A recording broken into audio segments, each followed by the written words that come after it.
যি পুৰুষসকলে যিবিলাকে মানে সেক্সুৱেল প্ৰব্লেমত ভুগি থাকে লিংগৰ আকাৰ সৰু থাকে আৰু যিবিলাক পুৰুষৰ বা মহিলাৰ ধৰক বিশেষকৈ আমি পুৰুষৰ যদি বাচ্চা নহয় ধৰক এইখন হুজাইৰ সিটি মেডিকেল হল যিখন সিটি মেডিকেল হলত নামি দামী ডক্টৰসকল আহে এয়া মই দেখুৱাইছোঁ আপোনালোকক আজি আকৌ 11টি ডক্টৰ আছে সেই ডক্টৰগৰাকীৰ লগত আপোনালোকক মই চিনাকি কৰি দিম তেখেতৰ চেম্বাৰত মই যাম তেখেত গুৱাহাটীৰ পৰা আহিছে গুৱাহাটীৰ পৰা ন তেখেত গুৱাহাটীৰ পৰা আহিছে আৰু এয়া মই দেখুৱাইছোঁ আপোনালোকক গুৱাহাটীৰ আমাৰ এগৰাকী বিখ্যাত ডক্টৰ প্ৰথমতে ছাৰ নমস্কাৰ জনাইছোঁ নমস্কাৰ মোৰ নাম ডক্টৰ অনুপ দত্ত বৰুৱা মই একচুৱেলি ইউৰোলজি আৰু এন্ড্ৰলজি বিভাগৰ চিকিৎসক মই সোণাপুৰৰ institute of urology and kidney ডিজিজৰ পৰা আহিছোঁ ইয়াত আচলতে মই প্ৰতি মাহে দুবাৰ অহা আৰম্ভ কৰিছোঁ যথেষ্ট সংখ্যক ছাপোৰ্টো পাইছোঁ আৰু মই আচলতে আমি পেচাবৰ যিবিলাক সমস্যা থাকে ইউৰোলজি বিভাগত যেনেকৈ পেচাবৰ যিকোনো অসুখ পেচাব খোলোচা নোহোৱা পেচাব কৰোঁতে সময় লগা পেচাবত জ্বলা পোৰা কৰা কিডনিত পাথৰ হোৱা ইউৰেটাৰত পাথৰ হোৱা যিটো মূত্ৰাশয় কয় ব্লাডাৰত পাথৰ হোৱা তেনেকুৱা ধৰণৰ যিখিনি পাথৰ ৰোগ আমি চাওঁ ইউৰোলজি আণ্ডাৰত পৰে তাৰপিছত প্ৰষ্টেট গ্ৰন্থিৰ সমস্যা থাকে বয়সীয়াল লোকসকলৰ ইয়াৰ উপৰিও আপোনাৰ বাচ্চাবিলাকৰ পেডিয়াট্ৰিক এজ গ্ৰুপ তাৰপিছত মাইকী মানুহৰ কিছুমান পেচাবৰ সমস্যা থাকে পেচাব কেতিয়াবা লিক হৈ যায় পেচাবৰ কণ্ট্ৰল ৰাখিব নোৱাৰে সেইবিলাক অসুখো আমি চাওঁ আমাৰ ইউৰোলজি বিভাগতে পৰে ইয়াৰ উপৰিও পুৰুষ মহিলাৰ কিছুমান যৌন সমস্যা থাকে যেনেকৈ আপোনাৰ ইৰেকশ্যনটো ভালকৈ নহয় আৰু শীঘ্ৰপতন হয় আৰু লিংগৰ আকাৰ সৰু থাকে এনেকুৱা ধৰণৰ কিছুমান যৌন জাতীয় মানে সমস্যা থাকিলেও এইটো আণ্ডাৰতে পৰে ইউৰোলজি আণ্ডাৰতে পৰে সেইটো এন্ড্ৰলজি আৰু যিবিলাক পুৰুষৰ বা মহিলাৰ ধৰক বিশেষকৈ আমি পুৰুষৰ যদি বাচ্চা নহয় ধৰক ইনফাৰ্টিলিটি যিটো কয় এইটো প্ৰাইমেৰী হ'ব পাৰে ছেকেণ্ডেৰী হ'ব পাৰে মানে যিটো মানে তেওঁলোকৰ বাচ্চা ল'ৰা ছোৱালী জন্ম দিব পৰা যদি ক্ষমতাটো নাথাকে বা তেনেকুৱা ধৰণৰ কিছুমান ৰোগত যদি ভুগি আছে তেতিয়াও আমি সাধাৰণতে এন্ড্ৰলজি বিভাগতে পৰে এইটো ইউৰোলজি এন্ড্ৰলজি আমি এইখিনি সমাধানটো দিওঁ তাৰমানে ইয়াৰ উপৰিও কিছুমানৰ মানে সন্তান মানে একেবাৰে নাপায় তেওঁলোকে বহুত টকা খৰচ কৰে বহুত জাগাত যায় হয় সেইটো সমস্যা সমাধান হয় সেইটো সমস্যা সমাধান হ'ব বিশেষকৈ আমি মেল পাৰ্টটো চাওঁ মতা মানুহৰ যিটো পুৰুষৰ যিখিনি সমস্যা থাকে সেইখিনি সমাধানৰ কাৰণে আমি মানে তাৰ ট্ৰিটমেণ্টটো দিওঁ সেইটো ক্ষেত্ৰত আৰু আপোনাৰ কেঞ্চাৰো আমি চাওঁ যেনেকৈ ইউৰিনেৰী ব্লাডাৰৰ কেঞ্চাৰ তাৰপিছত আপোনাৰ মূত্ৰাশয়ৰ কেঞ্চাৰ পেনিছৰ কেঞ্চাৰ যিসকলৰ মানে সন্তান একেবাৰে লাভ নকৰে তেওঁলোকে ধৰক এই চিকিৎসাটোৰ বাবদ মানে তেওঁলোকে কিমান টকা খৰচ হ'ব নহয় সেইটো আচলতে কাৰণটোৰ ওপৰত ডিপেণ্ড কৰিব আপোনাৰ 50% ক্ষেত্ৰততো আপোনাৰ মতা মানুহৰ দৰে সমস্যা থাকে ধৰক যিটো স্পাৰ্ম বুলি কোৱা হয় যিটো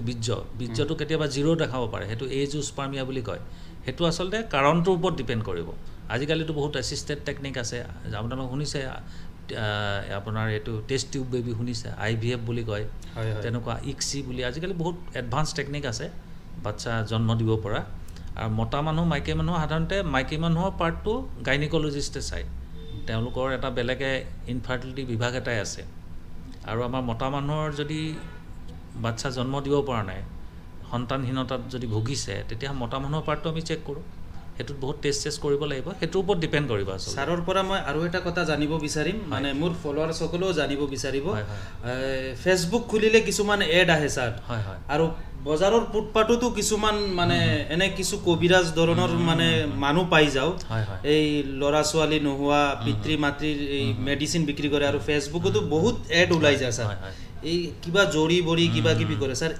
এইবোৰ আচলতে সঁচা নে মিছা কাম হয় আচলতে সাইন্টিফিক কেতিয়াও নহয় এটা সাইন্টিফিক হ'ব লাগিবতো আপোনাৰ ট্ৰিটমেণ্টটো আপুনি যদি একদম বস্তু ক্লিয়াৰলি বুজি লওক যদি সন্তানহীনতাত ভুগিছে আপুনি ডাইৰেক্টলি ইউৰোলজিষ্টক পুৰুষজনে ইউৰোলজিষ্টক দেখুওৱা উচিত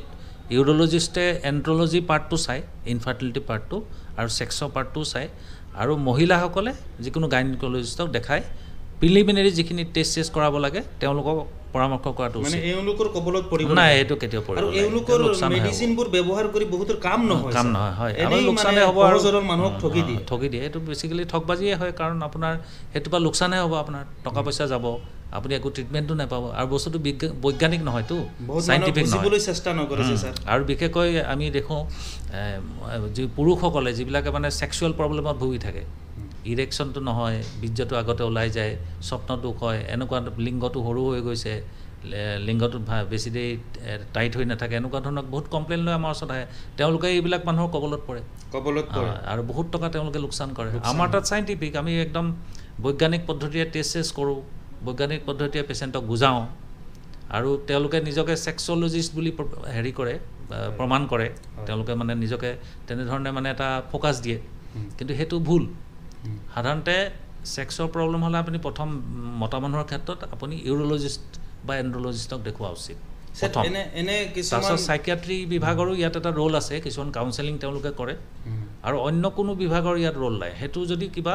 কাৰোবাক দেখাব লাগে ধৰক এণ্ডক্ৰাইনলজি বিভাগত দেখাব লাগে তেতিয়া আপোনাৰ ইউৰোলজিজনে নিজেই ক'ব যে আপুনি এইটো বিভাগত গৈ দেখাওক আপোনাৰ হৰমনৰ কিছুমান প্ৰব্লেম আছে এনেকুৱা ধৰণৰ গতিকে প্ৰথমে তেওঁলোকে বিশেষকৈ সেক্সুৱেল প্ৰব্লেম থাকিলে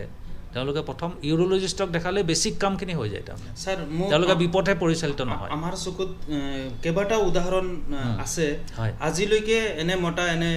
পুৰুষ এনে মহিলা আছে তেওঁলোকে সন্তান লাভ কৰা নাই আৰু বহুত জায়গাত দেখুৱাইছে কিন্তু এতিয়ালৈকে লাভ কৰা নাই তেওঁলোকে কিবা ব্যৱস্থা থাকিব নেকি বা আপোনালোকৰ কাক চাপিলে কিবা আমাৰ কাক চাপিলে বস্তুটো সাইন্টিফিক্যালি আমি চাই উত্তৰটো দিব পাৰিম এটলিষ্ট ডায়াগনোচিছটো হ'ব কি কাৰণে হোৱা নাই তেতিয়া আমাৰ ট্ৰিটমেণ্টটো ওলাব ট্ৰিটমেণ্টটো আছেই সেইটো ডায়াগনোচিছটো এটলিষ্ট হ'ব আমি ধৰক পৰীক্ষা নিৰীক্ষা কৰাওঁ ছাৰে হুজাই চিটি মেডিকেল হলত কি বাৰে আহে আপুনি মই শুকুৰবাৰে আহোঁ মাহত 2টা শুকুৰবাৰ গতিকে মাহত 2টা শুকুৰবাৰত হয় এনে বেলেগ কোন ঠাইত মই এনেই যোৰহাট যাওঁ শিৱসাগৰ যাওঁ তাৰপিছত আপোনাৰ গোলাঘাট যাওঁ তাৰপিছত এইফালে বৰপেটা ধুবুৰী বহুত জেগাত পেচেণ্ট চাওঁ সপ্তাহত 3 দিন মই ঘূৰা পকাতে যায় আৰু 4 দিন গুৱাহাটীতে থকা হয় অনুপ দত্ত বৰুৱা ছাৰে আজি বহুকেইটা গুৰুত্বপূৰ্ণ কথা কৈছে মন কৰিলে আপোনালোকৰ বহুত সমস্যাৰ পৰা আপোনালোকে নিজকে আচলতে বচাব পাৰিব যে এই ফেচবুকত কিছুমান এড আহে নহয় আৰু কিছুমানে বজাৰত আচলতে ফুটপাথত তেওঁলোকে মাইকিং কৰি ফুৰে জৰি বৰি বহু কিবা কিবি বস্তু তেওঁলোকে মানুহক প্ৰলোভন দেখুৱাই তেওঁলোকে যে এই মেডিচিনসমূহ বিক্ৰী কৰে পৰৱৰ্তী সময়ত তেওঁলোকৰ কিন্তু কোনো ধৰণৰ কাম নহয় তেওঁলোকৰ এই কথাখিনি আজি ছাৰে সুন্দৰকৈ বুজাই দিছে গতিকে এনে ধৰণৰ ভণ্ডসকলৰ মানে কবলত আপোনালোকে নপৰিব ডাইৰেক্ট ইয়াতে আহিব বৈজ্ঞানিক পদ্ধতিত আপোনালোকক চিকিৎসা প্ৰদান কৰা হ'ব ছাৰে যিখিনি কৈছে আপোনালোকে গমে পাইছে নহয় ফেচবুকৰ দুনিয়া এতিয়া ফেচবুকতো বহুত এড আহি থাকে তেওঁলোকে টকা খৰচ কৰে এই এডসমূহ ভাইৰেল কৰিবৰ কাৰণে আৰু এই এডসমূহ ভাইৰেল কৰি কৰি বহুতৰ পৰা টকা লুটি আছে কিন্তু মেডিচিনসমূহে কাম নকৰে যিসকলৰ সন্তান নহয় তেওঁলোকে এওঁলোকৰ কবলত পৰি এনে বেকাৰ পইচা নষ্ট কৰে তো ছাৰে আজি গুৰুত্বপূৰ্ণ কথাখিনি কৈছে আৰু হুজাই চিটি মেডিকেল হল বুলি ক'লে বিশালৰ অপজিট ছাইড আইমা হোটেলৰ একেবাৰে নিয়াৰেষ্ট কাষত মেইন ৰোডৰ ওচৰত এই চিটি মেডিকেল হলত নামি দামী ডক্টৰসমূহ বহু বছৰৰ পৰা আহি আছে আৰু এই যি ডক্টৰগৰাকীৰ লগত সাক্ষাৎকাৰ কৰিছোঁ তেওঁ হাম হস্পিটেলত বিগত 14, 15, 16 বছৰ ধৰি তেওঁ তাতে চিকিৎসা প্ৰদান কৰি আহিছিলে আৰু চেন্নাইৰ পৰা ইয়াতে ডক্টৰ মানে যিমান বাহিৰা নামি দামী ডক্টৰ আহে এই চিটি মেডিকেল হলত আহে আৰু আপোনালোকে এই ডক্টৰগৰাকীৰ লগত প্ৰত্যেক মাহৰ শুক্ৰবাৰে লগ কৰিবলৈ হ'লে আপোনালোকে তলৰ স্ক্ৰীনত নম্বৰ আছে স্ক্ৰীনৰ নম্বৰত আপোনালোকে কণ্টেক্ট কৰি ল'ব নাম ভৰ্তি কৰি ল'ব এতিয়া আমাৰ পাটনাৰ ডক্টৰ ৰাকেশ কুমাৰ আহিব 15 তাৰিখ এই মাহত 15 তাৰিখ আহিব হাড়ৰ ডক্টৰ 15 তাৰিখে পাটনাৰৰ পৰা সেই বিখ্যাত ডক্টৰগৰাকী পুনৰ আহি আছে এই স্ক্ৰীনত থকা নম্বৰত আপোনালোকে যোগাযোগ কৰি ল'ব